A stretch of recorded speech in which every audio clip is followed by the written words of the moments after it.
Okay. I'm gonna address the Brian Sims, Philadelphia guy. If you're not familiar, there's a Planned Parenthood in, I believe it's in Philadelphia.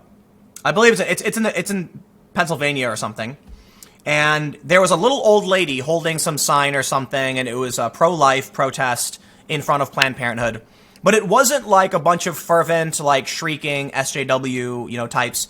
It was like an old lady just, like, kind of holding a sign. Brian got extremely aggressive and agitated and approached the woman, offered money to people to dox the old lady. Brian definitely crossed a line, and it was like, it was super cringe to see him doing this. I want to make a couple points here. For one, people are saying, why isn't this guy being banned? It's very simple, and this is not a good argument for the right. He's an elected official. Twitter has already said they won't ban elected officials who break the rules. Well, there you go. Now, this guy apparently tries to apologize, because not only did he, get in the face of this old woman and start, trying to film her face and yell at her, he went up to, a little kid, some 15-year-old kid and was like, what's your name? And the kid's just like, Brian? He's like, where are you from? And he's like, I live in this neighborhood. It's like the kid had no idea what was going on. I don't know the kid's actual name. It was something like that. He clearly broke the rules. He's overly aggressive. It was wrong of him to do for a few reasons. Two wrongs don't make a right. He brings that up. Don't get in people's faces and scream at them. It's not effective, right? I'm pro-choice, and we're going to talk about this because in response, we are now going to see Matt Walsh, who's of the Daily Wire, has sparked a big pro-life rally, and it's going to be happening in, I believe it's Philadelphia. Am I wrong? He calls it the abortion clinic. I certainly disagree with the language, but we'll definitely have a conversation about pro-life, pro-choice. I've done a ton of videos about this, so it's something I usually don't like to get into when we're talking about current events, but I definitely will.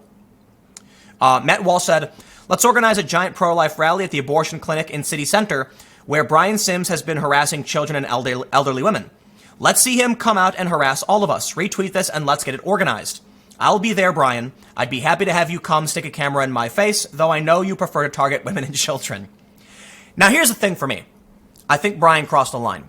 I can certainly respect some of the things that Brian has brought up in his... So, actually, okay, I gotta clarify this. He didn't apologize to the people he was shouting at and getting in the face of. He apologized to Planned Parenthood. This is my understanding. He apologized to Planned Parenthood because Planned Parenthood asks people not to engage the protesters. Okay? Brian, as a state representative, got in the face of people conflicting with Planned Parenthood's policies and requests of people who support them, thus now creating a massive pro-life rally. I will say this as well. I get it, but I think it's a bad idea. I think it's a really, really bad idea. We want to de-escalate, I can certainly respect and understand the pro-life people who are deeply appalled and hate, in a matter of speaking, the practices that Planned Parenthood does in terms of abortion, because there's been a lot of bad stuff. It's a complicated issue, though, and it is important to point out, and I think this should be stressed, there are people who go to the clinics, they're not going for abortions, okay? There are a lot of young women who need services and medical treatment they get through Planned Parenthood. There are a lot of young people who are seeking contraception to avoid abortion, and they get that access through Planned Parenthood. So I think, while I can certainly recognize the controversy, I think de-escalation is always important. And I would say I will critique the immediate reaction to say we're going to go hold a rally there and kind of escalate things. Brian Sims, in my opinion, is not a good person. He should not be defended. He should be condemned for his actions. And I would say this to those who are planning to go to this rally: just do I would actually say it's a bad idea, because even if I could request people try and keep things down, don't confront, don't engage with these people. That's the mistake he made. Okay, you see the problem he caused by acting this way. I would first try and say, do your best not to escalate, to either side, left or right. Avoid the conflict, avoid the confrontation. But it's going to happen, and that's what I'm really concerned about. This is I get it. You want to push back on him. You disagree with him, and he is a bad dude. He's saying it's going to be happening Friday at 11 a.m., 1144 Locust Street. So I get it. It is what it is. I'm not going to tell people what they should and shouldn't do. I just want to stress, I think it's a bad idea. I do. And I'll certainly respect anybody who wants to hold a rally and have their protest, especially when you have a guy who crosses the line and doesn't apologize to the people he got in the face of. Here's the thing. They're absolutely pro-life protesters who are mean people. I've seen them. okay? And the left sees them. And here's what happens. This guy sees the extreme, the worst of the worst, and caricatures all pro-lifers as being that lunatic, when in reality, you could sit down with someone like Ben Shapiro and actually have a conversation. And Ben Shapiro will present to you his thoughts and his perspective, and in a good faith effort, you could probably come to an understanding and figure out how to solve the problem legally. Instead, what happens is this guy then becomes a caricature of the worst in terms of the left. People then rally behind the worst of the worst, and then everything gets worse. I'd certainly appreciate if this guy issued an apology. We'll do this. We're going to talk about pro-life, pro-choice issues in a second, but I'm going to read about his apology first.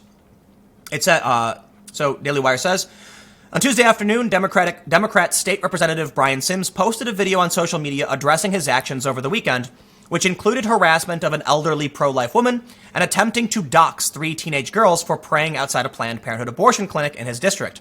After Sims maligns pro-life protesters and sidewalk counselors as racist bigots in what is apparently an apology video, he vows to do better. Though the Democrat is profusely apologetic to Planned Parenthood, there are notably no apologies offered to the women and girls he harassed over the weekend. I've called anti-SJW people dicks and mean people and told them to do better. To their faces, in public, at public events, I have no problem doing that. And I have no problem, and I'll say it too, because I've probably made more videos directly criticizing conservative or anti-SJW individuals for being mean than I have people on the left. Because when I talk about people on the left, it's more of a these people have repeatedly done this behavior, and that's just who they are. They're bad people. And there are people on the right, I'm they don't have to be that bad person either. That's why I'm concerned about escalation. This guy is a bad dude. And what's the issue for me here is even after all this happens, he doesn't apologize for it. Now, don't get me wrong, right? We've entered an era where apologies do nothing. What's the point? So I get it. I can't hold it against him if I'm not going to hold it against somebody else. If I'm going to tell Sargon not to apologize, well, then here we are. The apologies don't do anything either way. Although I do personally feel like when people on the left apologize to people on the right, it usually ends. It does. Not for everybody, because some people refuse to let things go. I feel like if this guy actually issued an apology and said to the people, when I got in your face, threatened to dox you, whatever, I apologize, I was angry, you'd probably get it accepted. It would probably be, apology accepted.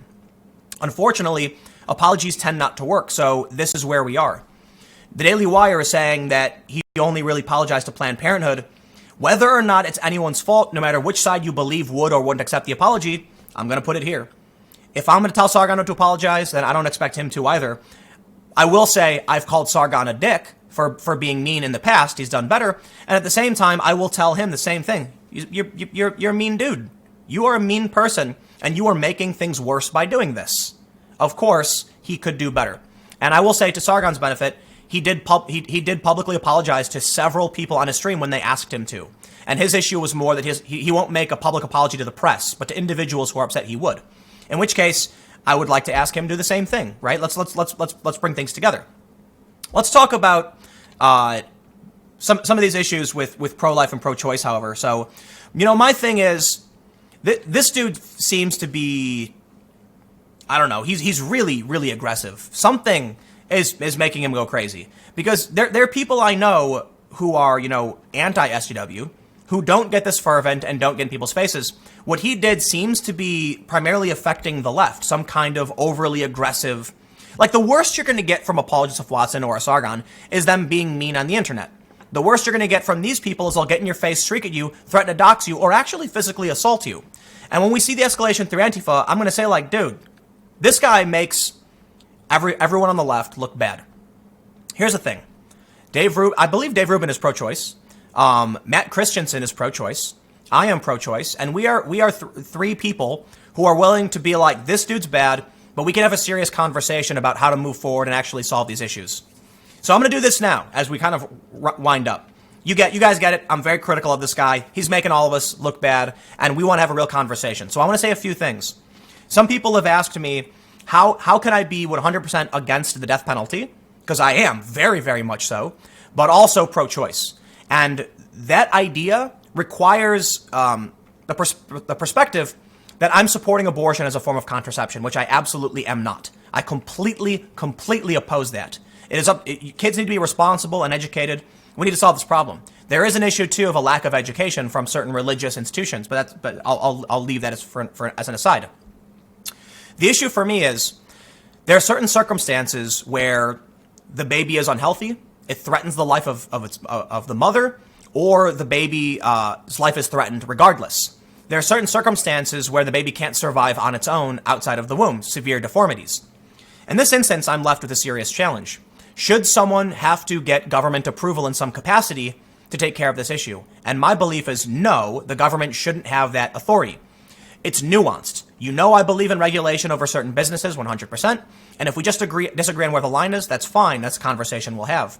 I'm just concerned about the idea that someone might go to the doctor and the doctor is going to say, hey, for this reason, the child is not viable and you require this. Or there could be an issue of incest or even rape. And the government shouldn't be involved in that, in my opinion. However, I also recognize this opens the door to people who are irresponsible, who would take the life of the baby because they're just irresponsible, and that I completely disagree with. That's a serious challenge I don't know how to rectify. Because in my personal opinion, I believe that life does begin at conception. I also believe when they say that, one of the arguments they say then is, oh, but what about a miscarriage? It's like, well, that's unfortunate. They say, what about when there is conception, but then the woman has the period and the body gets rid of it anyway? I said, right, that's just unfortunate. Normal bodily functions that result in the death of the child, well, no one intended for that to happen. It's just unfortunate, right? So when we're talking about a woman, I'll put it this way. A woman chooses to have a baby. She gets pregnant. If you harm the zygote, the fetus, the baby, you'll get in trouble. Right? It is a life. It is considered a life. It is an independent life form that is growing. But here's the thing. The baby requires the mother for nutrients and for sustenance. And then we're entering weird, libertarian kind of territory where should the government have the right to dictate that one life be given access to another person's body? And it gets really, really complicated. All I can really say is I'm 100% opposed to abortion as contraception. That shouldn't be the case, but there's a line, and so for me, my opinion falls on the side of I would be I feel it's much safer and better to not prohibit the practice and not encourage people to be irresponsible. This is a huge conundrum right now as we're seeing three factions, and this is not an exaggeration: pro-life, pro-choice, pro-abortion. I think most pro-lifers might actually sympathize with pro-choicers in the literal sense, like the way I kind of described it. It's the pro-abortion types that are newly emerging, which, in my opinion, cross the line. And Matt Christensen and I have both talked about this. How you have, what's her name, Michelle Wolf or whatever, or Lena Dunham talking about how they want to have abortions, and it's like, no. The problem with that crowd, as they grow and get more powerful, I should say more press coverage, is that you actually damage the legitimate argument as to why the medical practice should be kept between the individual and the doctor, and the government should stay out of it, right? So I completely empathize with the arguments of the pro-lifers, and I think it's actually much more nuanced than one side being in favor of and one side being against. Because the issue is, I think pro-choice used to be primarily against abortion, but the idea to me, growing up as kind of like a more moderate left-leaning individual, is It's a thing that sucks, but you know what? I don't like the idea of having to do like some kind of government restriction or regulation when something needs to be done. And it's a serious challenge. It is. Because it involves two independent life forms and one person has to make a decision that's tough. The challenge I see now is not me arguing with pro-lifers. It's pro-choice and pro-life arguing against those who are willy-nilly just talking about abortion as though it's just something anyone should do. I disagree with that. So it's a challenge. I think this is one of the biggest ethical dilemmas I've ever experienced. And I will say the important distinction is that typically where we decide and how we decide to implement law falls on the opinion spectrum. Hopefully that was an apt enough explanation. It'd probably require a couple hours to go through all the nuance to explain my position and how it relates to other issues like the death penalty and things like that. But trust me when I say I don't come to my conclusions lightly. I've spent my life thinking about this and listening to what the pro-life argument has to say. And it was actually, I believe it was Ron Paul, like like 12 or 13 years ago, that he actually, I listened to what he had to say about life and conception, and I agreed with him. And I said, really interesting, right? You know, because of like legal issues and stuff like that. So I don't want to go on too long because I've already gone over 15 minutes. I'll leave it there. But I think a good faith conversation about where we draw the line in terms of government and how we deal with these issues is important. This guy is doing the opposite of that, making it harder for me to have a real conversation with pro-life individuals over how we should actually go about regulating and implementing law. And that's why I don't appreciate SJWs. It's the same argument I have for all of them all of the time. Plain and simple. They pretend not to be racist. They damage the argument. They hurt real social justice, as does this guy, and he refuses to apologize. You know, I get it. Whatever. I'll leave it there. One more video coming up in a few minutes, and I will see you shortly.